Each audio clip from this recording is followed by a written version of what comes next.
Gikuha pa man gidayon yang kinabuhi sa kong bana, wa pa siya kontento sa kwarta nga gibayad.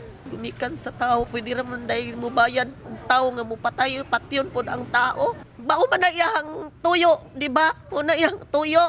Pag happy diha, lipay na ka.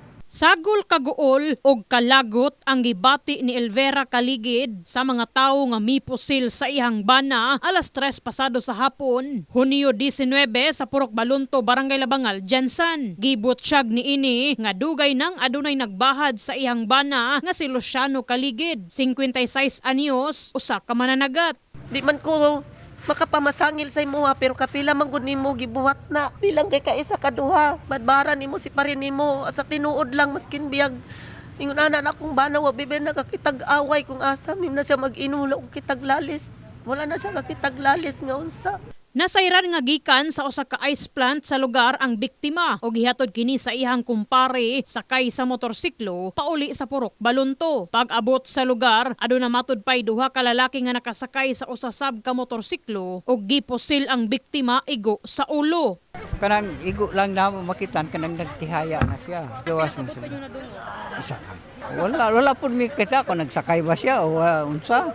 Kay dito misulod sa balay. Magawas mi anak na siya down. Nakuha mo ko daw dre, di po sila dre.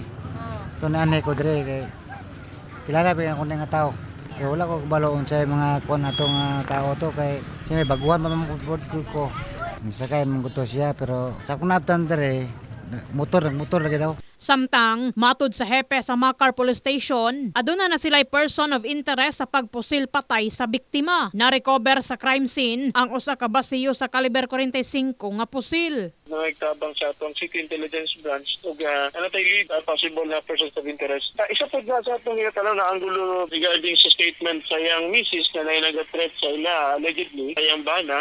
We will look into that. When we dig deeper regarding sa threat is niabot ni siya murag kaning bahin sa kwarta o utang. But na-settle naman daw kini sa ato ang biktima. However, wala ta kabalo kung napaba siya yung mga utang other people. Gipang hinaot sa pamilya nga makabot nila ang hustisya sa pagkamatay sa ilahang kabanay. In the heart of changing lives, kini sa Brigada Enemy Mugpon, Brigada News.